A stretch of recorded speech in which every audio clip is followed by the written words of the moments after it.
Salut YouTube, petite vidéo sur un custom Opinel que j'ai réalisé par mes petites mains suite à la demande de Didier Nomade. Alors si vous connaissez pas sa chaîne, allez faire un tour dessus. C'est un gars qui réalise des étuis en cuir, enfin qui travaille le cuir. Alors pas professionnel, hein, il fait ça pour son plaisir.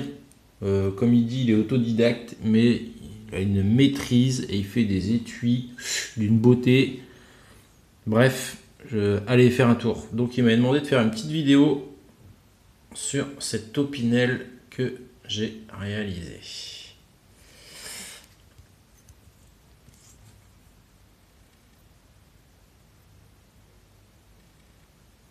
Donc, pour réaliser ça, j'avais un Opinel numéro 8, donc déjà j'avais raboté un peu son cul.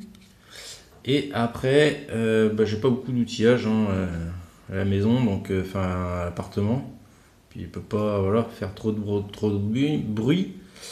Donc j'avais une visseuse, j'ai pris, je pense que c'était un forêt de 6. Donc j'ai tracé, j'avais percé deux trous de 6 ici, 2 de 6, 2 de 6.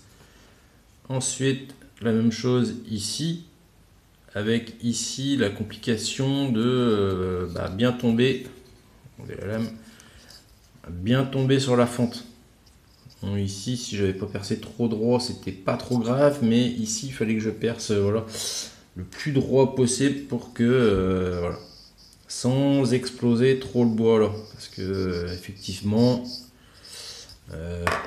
par exemple, on va voir, oui, ici, là, voilà, là, il manque un petit bout de bois, un petit peu de, voilà, quand j'ai percé, bon, ça a éclaté.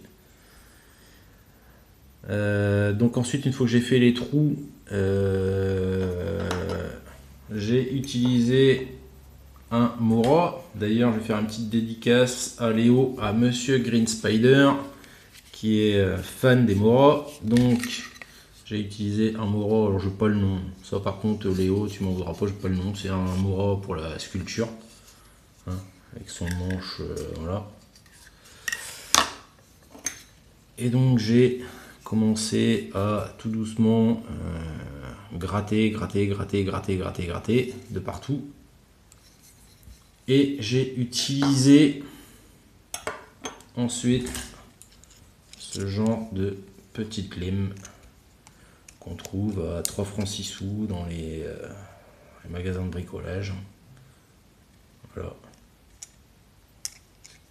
Pas de la super bonne lime, mais pour un manchon hêtre, ça le fait. Bon, il faut un petit peu d'huile de coude, mais voilà.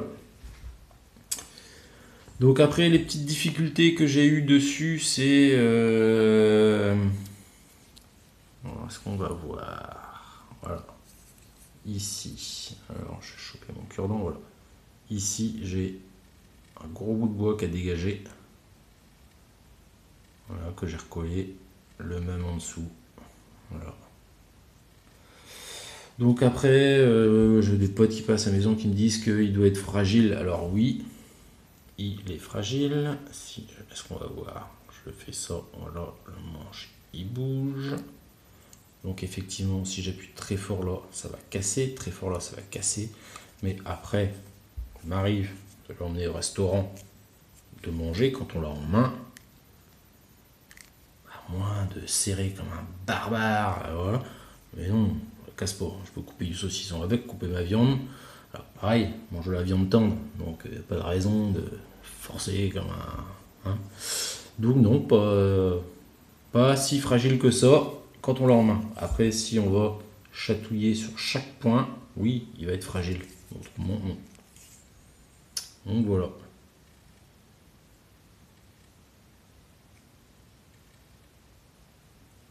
Je suis content du résultat. Je le trouve très chouette.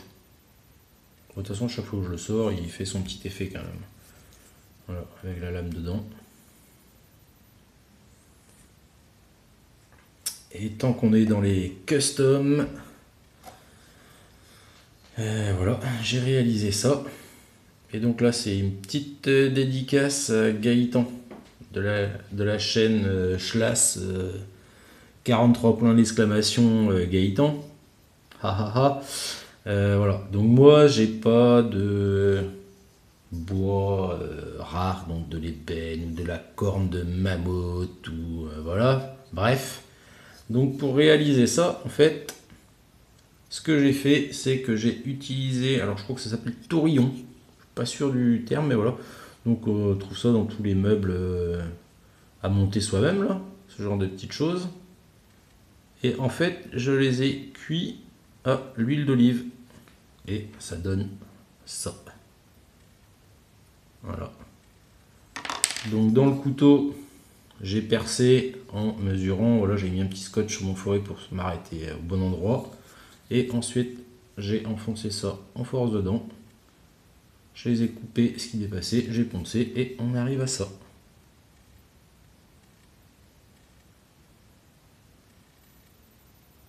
Que je trouve assez sympa au final. Voilà. Ciao YouTube!